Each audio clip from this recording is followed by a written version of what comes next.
आपको ज्ञान मिलेगा कि भैया ये कर लो, वो कर लो, ये कर लो, वो कर लो। मैं आपको दो तीन बड़ी बातें कहना चाहता हूं कि अपने पूरे अंतिम समय को पढ़ाई के लिए समर्पित जरूर करें।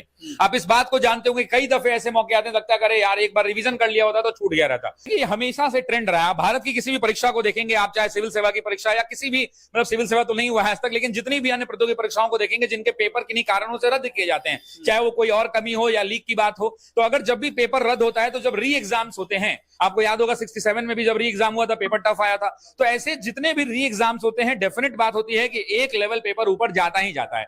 हम ये प्रार्थना करेंगे कि भगवान न जाए, लेकिन अगर चलिए जाएगा तो क्या कर लेंगे आप? ना आप कुछ कर सकते हैं ना हम कुछ कर सकते हैं। इसलिए वर्स्ट के लिए तैयार रहिए, be ready for the worst.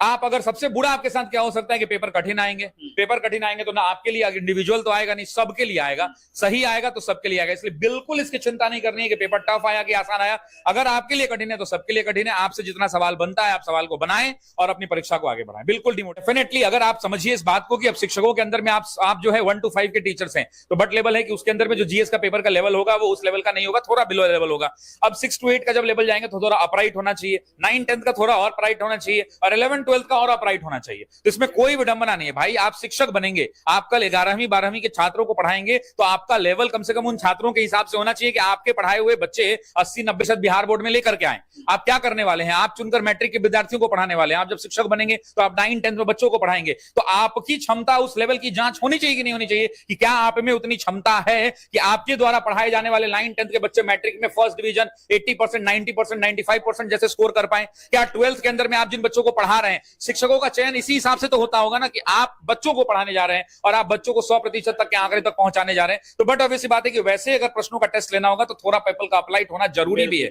तो ऐसी परिस्थिति के अंदर में बिहार का बेहतर भविष्य गढ़ा जा रहा है, और सरकार को भी हम धन्यवाद देते हैं कि अभी 1 साल के अंदर में लाखों लाख नहीं, लगभग 3-4 लाख वैकेंसियां, ये मुंह से कहना बहुत आसान है, धरातल पर उतारना बड़ा कठिन है, और उसमें भी सबको तनख्वाह भी टाइम पर देना है। तो एक चुनौती है और बिहार सरकार इसके लिए धन्यवाद के काबिल है। देखिए तो आप वेटेज के हिसाब से देख सकते हैं, मॉडर्न हिस्ट्री में, आधुनिक भारत का इतिहास में राष्ट्रीय आंदोलन काफी महत्वपूर्ण है। विज्ञान से काफी ज्यादा प्रश्न पूछे जाते हैं, साथ ही साथ करंट इश्यूज से भी बहुत ज्यादा प्रश्न पूछे जाते हैं। तो इन विषयों पर परंपरागत रूप से पकड़ होने की जरूरत है। लेकिन आप इस बात को समझिए कि जितने छात्र तैयारी कर रहे हैं सबको पता है कि इससे ज्यादा आता है, तो सब उसको पढ़ता है। ऐसा तो है नहीं कि इंडिविजुअल बच्चे अकेले पढ़ते हैं। तो ऐसी परिस्थिति के अंदर में ओवरऑल अटेम्प्ट बना के चलना होगा, और मुझे लगता है बिहार के बच्चों ने काफी मेहनत किया है। आप बिल्कुल पॉजिटिव होकर जाइए, माता पिता का आशीर्वाद लेकर के जाइए, गुरुओं का आशीर्वाद लेकर के जाइए। आपने मेहनत